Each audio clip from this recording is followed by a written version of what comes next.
Short ಸೀರೀಸ್ಗೆ ತಮಗೆಲ್ಲರಿಗೂ ಸ್ವಾಗತ. ಸಾಲದ ಸುಳಿಯಲ್ಲಿ ಜಪಾನ್ ಅಂತ ಇವತ್ತು ಮಾತಾಡಕ್ಕೆ ಬಂದಿದ್ದೀವಿ. ಹಿಂದೆ ಇದೇ ಥರ ಅಮೆರಿಕದ ಬಗ್ಗೆನೂ ಕೂಡ ನಾವು ಮಾತಾಡಿದ್ವಿ.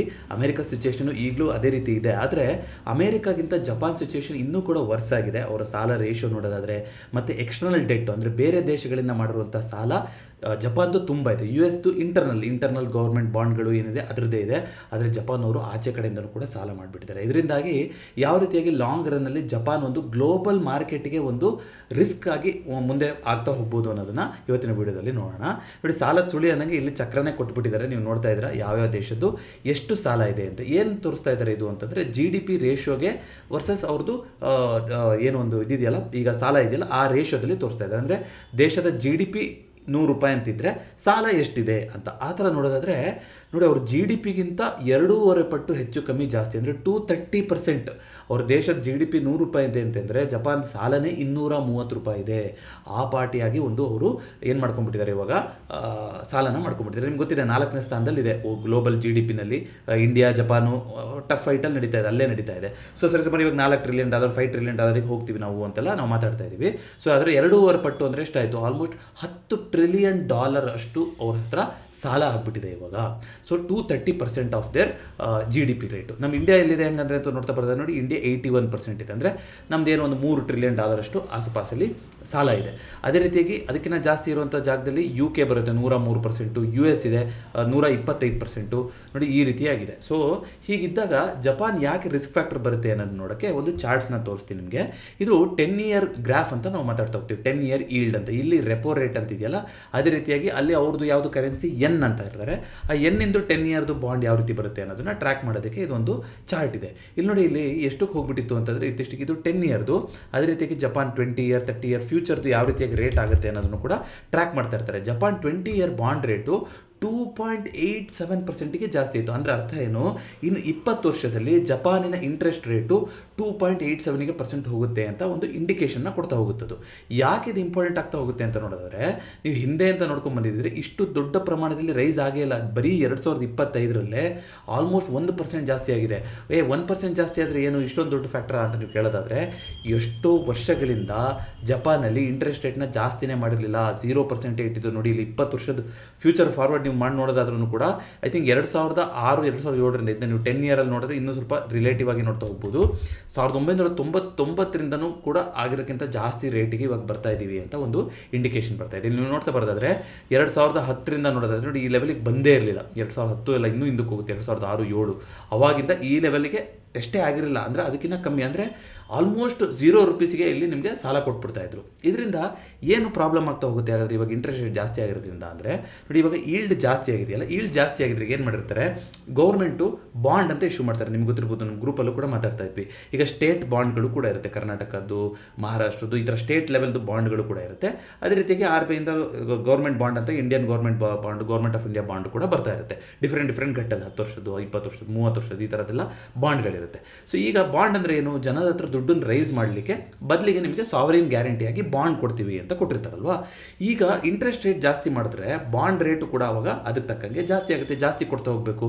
ಅಂದರೆ ಅರ್ಥ ಏನು, ಇವಾಗ ಇಂಟ್ರೆಸ್ಟ್ ರೇಟ್ನ ಜಾಸ್ತಿ ಮಾಡಿದ್ದಾರೆ ಅಂದರೆ ಜಾಸ್ತಿ ದುಡ್ಡು ತೊಗೊಂಡು ಸಾಲ ಪಡಿಬೇಕು ಅಂತ. ಹಾಗಂದರೆ ಆಲ್ರೆಡಿ ಯಾರು ಸಾಲ ಕೊಟ್ಟಿದ್ದಾರಲ್ಲ ಜನಗಳು, ಯಾರ್ಯಾರು ಜನ ಅಥವಾ ಬೇರೆ ಬೇರೆ ಬ್ಯಾಂಕ್ಗಳು ಯಾರ್ಯಾರು ಅದಕ್ಕೆ ಬಾಂಡಲ್ಲಿ ಇನ್ವೆಸ್ಟ್ ಮಾಡಿರ್ತಾರೋ, ಫಾರಿನ್ ಬ್ಯಾಂಕ್ಸ್ಗಳು ಕೂಡ ಕೆಲವರು ಅಲೋ ಮಾಡ್ತಾರೆ, ಅವರೆಲ್ಲರಿಗೂ ಕೂಡ ಇವಾಗ ಏನು ಕೊಡಬೇಕಾಗುತ್ತೆ, ಜಾಸ್ತಿ ಇಂಟ್ರೆಸ್ಟ್ನ ಕೊಡಬೇಕಾಗುತ್ತೆ. ಈ ಥರ ಆಗ್ತಾ ಹೋಯಿತು ಅಂತಂದರೆ ತುಂಬ ದೊಡ್ಡ ಮಟ್ಟದಲ್ಲಿ ಇವಾಗ ಏನಾಗ್ತಾ ಹೋಗುತ್ತೆ, ಇವಾಗ ಜಪಾನಲ್ಲಿ ಇಂಟ್ರೆಸ್ಟ್ ರೇಟು ಜಾಸ್ತಿ ಆಗುತ್ತೆ. ಅವ್ರು ಎಷ್ಟು ಕೊಡಬೇಕೋ ಜಾಸ್ತಿ ಆಗ್ತಾ ಹೋಗುತ್ತೆ. ಇದ್ರ ಜೊತೆಗೆ ಆ $10 ಟ್ರಿಲಿಯನ್ ಅಂತ ಹೇಳಿದ್ನಲ್ಲ, ಅದರಲ್ಲಿ ಫಾರಿನ್ ಅಸೆಟ್ಟೇ $3.2 ಟ್ರಿಲಿಯನ್ ಇದೆ. $3.2 ಟ್ರಿಲಿಯನ್. ಅದರಲ್ಲಿ ಸರಿಸುಮಾರು $1.1 ಟ್ರಿಲಿಯನ್ US ಮಾರ್ಕೆಟಿನ ಬಾಂಡನ್ನು ಇಟ್ಕೊಂಡು ಕೂತಿದ್ದಾರೆ. ಇದು ವೆರಿ ವೆರಿ ಇಂಪಾರ್ಟೆಂಟು. ಯಾಕೆ ಅಂತ ಹೇಳ್ತೀನಿ ನೋಡಿ, ಸುಮಾರು ಕಡೆ ನೀವು ಕೇಳ್ತಾ ಇರ್ತೀರಾ ಎನ್ ಕ್ಯಾರಿ ಟ್ರೇಡ್ ಅಂತ ಕರೀತಾ ಇರ್ತಾರೆ. ಏನಿದೆ ಎನ್ ಕ್ಯಾರಿ ಟ್ರೇಡ್ ಅಂದರೆ, ಎನ್ ಜಪಾನಿನ ಕರೆನ್ಸಿ ಕ್ಯಾರಿ ಮಾಡ್ತಾ ಇದ್ದಾರೆ, ಎಲ್ಲಿ ತೊಗೊಂಡು ಹೋಗ್ತಾ ಇದ್ದಾರೆ ಏನು ಕ್ಯಾರಿ ಟ್ರೇಡ್ ಮಾಡಲಿಕ್ಕೆ ಅಂದರೆ US ಮಾರ್ಕೆಟಿಗೆ ಅಥವಾ ಬೇರೆ ಬೇರೆ ಎಮರ್ಜಿಂಗ್ ಮಾರ್ಕೆಟ್ಗಳು ಎಲ್ಲಿ ಆಪರ್ಚುನಿಟಿ ಇದೆಯೋ ಅಲ್ಲಿಗೆ ಅಲ್ಲಿರುವಂಥ DIಗಳು ಅಂತ ಅನ್ಕೋಬೋದು ನೀವು. ಅವ್ರು ಏನು ಮಾಡ್ತಾರೆ ನೋಡಿ, ಆಲ್ಮೋಸ್ಟ್ 0%ಗೆ ಸಾಲ ಸಿಗ್ತಾ ಇತ್ತು. ಸೊ ಸಾಲ ಎಷ್ಟು ಬೇಕೋ ಅಷ್ಟನ್ನು ಬಾಂಡ್ ಮೂಲಕ ತೊಗೊಂಡ್ಬಿಡೋದು. ಅಂದರೆ ಗೌರ್ಮೆಂಟಿಂದ ಎಲ್ಲ ಕಡೆಯಿಂದ ಸಾಲ ತೊಗೋಬೋದು, ಬ್ಯಾಂಕ್ಗಳಿಂದ. ಆ ಸಾಲ ತೊಗೊಂಡು ಆ ದುಡ್ಡನ್ನು ತೊಗೊಂಡೋಗಿ ಬೇರೆ ಕಡೆ ಇನ್ವೆಸ್ಟ್ ಮಾಡಿದ್ರೆ ಜಾಸ್ತಿ ನಮಗೆ ಅಲ್ಲಿಂದ ರಿಟರ್ನ್ಸ್ ಬರ್ತಾ ಹೋಗುತ್ತಲ್ವ. ಹಾಗಾಗಿ ಜಪಾನಿಂದ ದುಡ್ಡು ಆಚೆ ಹೋಗ್ತಾನೆ ಇತ್ತು. ಈಗ ಏನಾಗ್ತಾ ಇದೆ, ಇಂಟ್ರೆಸ್ಟ್ ರೇಟ್ ಇವಾಗ ತುಂಬ ಈಲ್ಡ್ ರೇಟು ತುಂಬ ಜಾಸ್ತಿ ಆಗಿದೆ ಅನ್ನೋ ಕಾರಣ ಕಾರಣದಿಂದಾಗಿ ಈಲ್ಡ್ ರೇಟ್ ಜಾಸ್ತಿ ಆಯಿತು ಅಂತಂದರೆ ಏನು ಮಾಡಬೇಕಾಗುತ್ತೆ, ಇವಾಗ ಅದನ್ನ ಹತೋಟಿಗೆ ತರಬೇಕು ಅಂತಂದರೆ ಏನು, ಇವಾಗ ಇಂಟ್ರೆಸ್ಟ್ ರೇಟ್ನ ಜಾಸ್ತಿ ಮಾಡ್ತಾರೆ ಅಂತ. ಈ ಈಲ್ಡ್ ರೇಟ್ ಇಂಡಿಕೇಶನ್ ಏನಕ್ಕೆ ಮೇಲಕ್ಕೆ ಹೋಗ್ತಾ ಇದೆ ಅಂತಂದರೆ ಈಗ ಇಂಟ್ರೆಸ್ಟ್ ರೇಟ್ನ ಜಾಸ್ತಿ ಮಾಡ್ಬೋದು ಜಪಾನು ಅಂತ. ಈಗ ಇಂಟ್ರೆಸ್ಟ್ ರೇಟ್ನ ಜಾಸ್ತಿ ಮಾಡ್ತೀವಿ ಅಂತ ಅನೌನ್ಸ್ ಮಾಡಿಬಿಟ್ರು ಅಂತಂದರೆ ಏನಾಗುತ್ತೆ, ಅಲ್ಲೇ ಇನ್ವೆಸ್ಟ್ ಮಾಡಿದ್ರೆ, ಜಪಾನಲ್ಲೇ ಇನ್ವೆಸ್ಟ್ ಮಾಡಿದ್ರೆ ಜಾಸ್ತಿ ದುಡ್ಡು ಸಿಗುತ್ತಾ, ನಾನು ಬೇರೆ ಕಡೆ ತಗೊಂಡೋಗೋದಿರೋದಿಲ್ವಾ. ಸೊ ಆ ಥರನೂ ಯೋಚನೆ ಮಾಡ್ತಾರೆ. ಈಗ ಆಲ್ರೆಡಿ ಹೊರಗಡೆ ಇನ್ವೆಸ್ಟ್ ಮಾಡಿರೋರೆಲ್ಲ ವಾಪಸ್ ಜಪಾನಿಗೆ ಬರೋಕ್ಕೆ ಶುರು ಮಾಡ್ತಾರೆ, ನಮ್ಮ ದೇಶದಲ್ಲೇ ಚೆನ್ನಾಗಿ ಕೊಡ್ತಾ ಇದ್ದಾರೆ ಅಂತ ಒಂದು ರೀಸನ್ನು. ಇನ್ನೊಂದು ಈ ಎನ್ ಕ್ಯಾರಿ ಟ್ರೇಡ್ ಅಂತ ಏನು ಮಾಡ್ತಾ ಇದ್ರು, ಜಪಾನಲ್ಲಿ ಸಾಲ ತೊಗೊಳೋದು, ಬೇರೆ ಕಡೆ ಹೋಗ್ಬಿಟ್ಟು ಇನ್ವೆಸ್ಟ್ ಮಾಡೋದು, ಅದು ಮಾಡೋಕ್ಕಾಗೋದಿಲ್ಲ. ಯಾಕಂದರೆ ಸಾಲ ತೊಗೋಬೇಕು ಅಂತಂದರೆ ಇವಾಗ ಜಾಸ್ತಿ ಬೆಲೆ ಕೊಡಬೇಕಾಗುತ್ತೆ. ಹಾಗಾಗಿ ಡಬಲ್ ಡಕ್ಕರ್ ರಿಯಾಕ್ಷನ್ನ ಕೊಡ್ತಾ ಹೋಗ್ಬೋದು. ಆಚೆ ಇರೋರು ಕೂಡ ಇವಾಗ ನಮ್ಮ ದೇಶದಲ್ಲೇ ಸೇಫಾಗಿ ಗೌರ್ಮೆಂಟೇ ಕೊಡ್ತಾ ಇದ್ದಾರಲ್ಲ ಇಂಟ್ರೆಸ್ಟ್ ರೇಟ್ನ ಅಂತ ಹೇಳ್ಬಿಟ್ಟು ಅಲ್ಲಿಂದ ವಾಪಸ್ ಜಪಾನ್ ಕಡೆಗೆ ದುಡ್ಡನ್ನು ತೆಗಿಬೋದು. ಆವಾಗ ವಿಡ್ರಾಲ್ ಆಗುತ್ತೆ ಬೇರೆ ಎಮರ್ಜಿಂಗ್ ಮಾರ್ಕೆಟಲ್ಲಿರುವಂಥದ್ದು, US ಮಾರ್ಕೆಟಲ್ಲಿರುವಂಥದ್ದು, ಈ ಥರದ್ದು ಅಲ್ಲಿಂದ ದುಡ್ಡು ಬರ್ತಾ ಹೋಗುತ್ತೆ ಒಂದು. ಇನ್ನೊಂದು ಹೊಸದಾಗಿ ಇನ್ವೆಸ್ಟ್ ಮಾಡೋಕ್ಕೆ ಬೇರೆ ಕಡೆಗೆ ಈಗ ಯಾವ ಲೆವೆಲಲ್ಲಿ ಇನ್ವೆಸ್ಟ್ ಮಾಡ್ತಾ ಇದ್ರು ಆ ರೀತಿ ಇನ್ವೆಸ್ಟ್ ಮಾಡೋಕ್ಕಾಗೋದಿಲ್ಲ. ಯಾಕಂದರೆ ಸಾಲದ ಕಾಸ್ಟೇ ಜಾಸ್ತಿ ಆಗೋದ್ರಿಂದ ಇದು ಡಬಲ್ ಡಕ್ಕರ್ ರಿಯಾಕ್ಷನ್ನ ಕೊಡ್ತಾ ಹೋಗ್ಬೋದು ಎರಡು ಕಡೆಯಿಂದ. ಇದ್ರ ಮಧ್ಯದಲ್ಲಿ ಏನು ಮಾಡ್ತಾ ಇದೆ ಜಪಾನ್, ಇದು ನಿಮ್ಗೆ ಹೇಳಿದ್ದೆ, ಅಲ್ಲಿ ವಯಸ್ಸಾದವ್ರ ಸಂಖ್ಯೆ ಜಾಸ್ತಿ ಆಗ್ತಾ ಇದೆ, ಹೊಸ ಮಕ್ಕಳುಗಳು ಹುಟ್ಟುತ್ತಾ ಇಲ್ಲ, ಫರ್ಟಿಲಿಟಿ ರೇಟ್ ಕಮ್ಮಿ ಇದೆ, ಜನಕ್ಕೆ ಆಸಕ್ತಿ ಇಲ್ಲ ಇದರಲ್ಲಿ ಯಾವುದರಲ್ಲೂ. ಸೊ ಈ ಕಾರಣದಿಂದ ಏನು ಮಾಡ್ತಾ ಇದ್ದಾರೆ, ಗೌರ್ಮೆಂಟು ಪುಷ್ ಮಾಡ್ತಾ ಇದ್ದಾರೆ. ನೋಡಿ, ಪ್ರತಿ ಮನೆಯಲ್ಲಿ ಒಂದು ಮಗು ಇದ್ದರೆ $130 $130 ಅದು ಎನ್ ಲೆಕ್ಕದಲ್ಲಿ 20,000 ಎನ್ ಅಂತೆ. ಸೊ $130 ಕೊಡ್ತೀವಿ, ಡೈರೆಕ್ಟಾಗಿ ಹೆಲ್ಪ್ ಮಾಡ್ತೀವಿ ಅಂತ ಹೇಳ್ತಾ ಇದ್ದಾರೆ. ಈ ರೀತಿಯಾಗಿ ಪ್ಯಾಕೇಜ್ಗಳನ್ನು 2 ದಿನದ ಹಿಂದೆ ಅನೌನ್ಸ್ ಕೂಡ ಮಾಡಿದ್ದಾರೆ. ಸರಿಸುಮಾರು $135 ಬಿಲಿಯನ್ ಸ್ಟಿಮ್ಯುಲಸ್ ಪ್ಯಾಕೇಜ್. ಅಂದರೆ ಏನು ಮಾಡೋದು, ಜಾಸ್ತಿ ದುಡ್ಡು ಹೊಡೆಯೋದು, ಪ್ರಿಂಟ್ ಹೊಡೆಯೋದು, ಸಬ್ಸಿಡಿ ಅಂತ ಕೊಡೋದು. US ಕೂಡ ಇದೇ ಮಾಡಿದ್ದು ಕೋವಿಡ್ ಟೈಮಲ್ಲಿ. ನೋಡಿ, ಅದು ಕೂಡ ಒಂದು ರಿಯಾಕ್ಷನ್ ಬರ್ತಾ ಇದೆ. ಈಗ ಯಾವ ಡೇಟ್ ಇಂಪ್ಯಾಕ್ಟ್ ಆಗುತ್ತೆ, ಇದರದ್ದೆಲ್ಲ ರಿಯಾಕ್ಷನ್ ಯಾವಾಗ ಶುರುವಾಗ್ಬೋದು ಅಂದರೆ ಡಿಸೆಂಬರ್ 18ನೇ ತಾರೀಕು. ಏನಿದೆ ಡಿಸೆಂಬರ್ 18ನೇ ತಾರೀಕು ಅಂತಂದರೆ ಅಲ್ಲಿ ಜಪಾನಿನ ಸೆಂಟ್ರಲ್ ಬ್ಯಾಂಕಿನ ಮೀಟಿಂಗ್ ಇದೆ. ಅದರಲ್ಲಿ ಏನು ಡಿಸೈಡ್ ಆಗುತ್ತೆ ಅಂತಂದರೆ ಇವಾಗ ಇಂಟ್ರೆಸ್ಟ್ ರೇಟ್ನ ಹೀಗೆ ಇಡಬೇಕಾ ಅಥವಾ ಜಾಸ್ತಿ ಮಾಡಬೇಕಾ ಅಂತ. ಇಂಟ್ರೆಸ್ಟ್ ರೇಟ್ನ ಹೀಗೆ ಇಡೋಕ್ಕೆ ಒಪ್ಕೊಂಡ್ರು ಅಂತಂದರೆ ಅವ್ರು ಏನಾಗ್ತಾ ಹೋಗುತ್ತೆ, ಇವಾಗ ಅವರ ಕರೆನ್ಸಿ ಬಿದ್ದೋಗ್ತಾ ಹೋಗುತ್ತೆ. ಯಾಕೆ ಅಂತಂದರೆ ಅಷ್ಟೊಂದು ಸಾಲ ಆಗ್ತಾ ಇದೆ, GDP ವರ್ಸಸ್ ಸಾಲದಲ್ಲಿ ಬೆಲೆ ಮೇಲೆ ಹೋಗ್ತಾನೆ ಇದೆ ಅವ್ರದ್ದು ಸಾಲದ ಸಂಖ್ಯೆ. ಸೊ ಇದೇ ರೀತಿ ಮಾಡ್ಕೊತ ಹೋಯ್ತು ಅಂದರೆ ಕರೆನ್ಸಿಗೆ ವ್ಯಾಲ್ಯೂ ಇರೋದಿಲ್ಲ. ಸೊ ಈಗಲೇ ನೋಡಿ, $100ಕ್ಕೆ $1ಗೆ 150 ಏನೋ ಆ ಥರ ಏನೇನೋ ಇದೆ ಅಲ್ಲಿ, ನಮಗಿಂತ ಜಾಸ್ತಿ, ನಮಗೆ ಇಲ್ಲಿ 89 ಕೊಡ್ತೀವಲ್ಲ, ಅವ್ರು 150 160 ಆ ಥರ ಏನೋ ಇದೆ. ಈಗ ಮುಂಬರುವ ದಿನಗಳಲ್ಲಿ ಏನಾಗ್ತಾ ಹೋಗುತ್ತೆ, ಇವಾಗ ಕರೆನ್ಸಿಗಳ ವ್ಯಾಲ್ಯೂ ಬಿದ್ದೋಗ್ತಾ ಹೋಗುತ್ತೆ. ಶ್ರೀಲಂಕಾದಲ್ಲಿ ಕ್ರೈಸಿಸ್ ಆದಾಗ ನೋಡಿದರೆ ಹೆಂಗಾಗಿತ್ತು, ದುಡ್ಡುಗಳಿಗೆ ಬೆಲೆನೇ ಇರ್ತಿರಲಿಲ್ಲ. ಇದೇ ರೀತಿ ಇನ್ನೂ ಎಲ್ಲ ನೋಡಿ, ಸುಡಾನಲ್ಲೂ ಆಗಿತ್ತು ಅಂತ ಅನ್ಸುತ್ತೆ. ಸೊ ಎಲ್ಲಿ ಒಂದು ದೊಡ್ಡ ವಾರ್ ಸಿಚುವೇಶನ್ ಆಗಿ ಒಂದು ಥರ ಆಗುತ್ತೋ ಅಥವಾ ಎಕನಾಮಿಕ್ ಒಂದು ದಿವಾಳಿ ಆಗುತ್ತೋ ಅಲ್ಲಿ ಕರೆನ್ಸಿಗೆ ಬೆಲೆ ಇರೋದಿಲ್ಲ, ಕರೆನ್ಸಿ ಬಿದ್ದೋಗ್ತಾ ಹೋಗುತ್ತೆ.